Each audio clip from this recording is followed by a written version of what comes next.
S'agissant de la visite du président Macron en République démocratique du Congo, je tiens ici à rappeler malheureusement qu'il se positionne toujours en donneur de leçons. Le président Macron n'a fait que conforter notre position de travailler sur l'éveil de conscience de notre peuple. Bien que plusieurs rapports internationaux pointent et condamnent l'agression rwandaise en République démocratique du Congo, à l'occurrence le rapport Mapping, le président Macron n'a aucunement, je dis bien aucunement, prononcé une condamnation claire sur l'agression rwandaise en RDC. Alors que pour l'agression russe en Ukraine, le président Macron sensibilise et mobilise les moyens militaires conséquents pour soutenir l'armée ukrainienne. Oubliant que la RDC a tout autant besoin de ces moyens pour permettre à combattre l'insécurité à l'est du pays, éviter la balkanisation de notre pays et nous permettre une compétitivité régionale.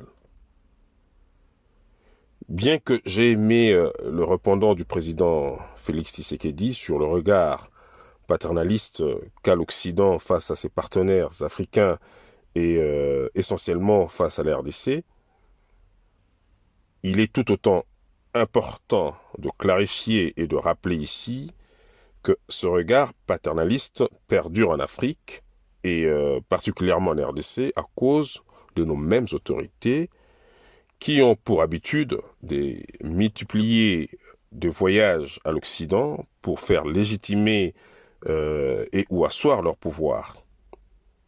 Ce qui conduit à la condescendance occidentale et d'ailleurs au président Macron, pour faire entendre cette condescendance, rappelle l'absence du caractère spontané des élections de 2018 et le rôle qu'a joué la France pour permettre l'alternance pacifique. Il est bien malheureux que nous sommes par définition des personnes entêtées dans son sens péjoratif. Nous n'arrivons pas à nous servir de la courageuse histoire récente de nos piliers et pères de l'indépendance, je cite, Kimbangu, Lumumba, Moulele et bien d'autres.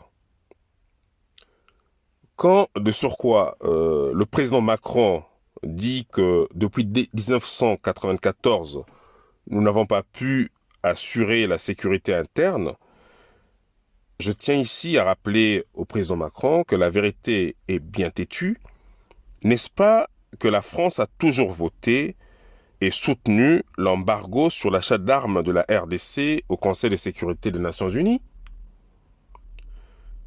La même France a influencé l'Union européenne à octroyer plus de 20 millions d'euros à l'armée rwandaise au moment même où elle votait contre la levée de l'embargo au Conseil de sécurité des Nations Unies.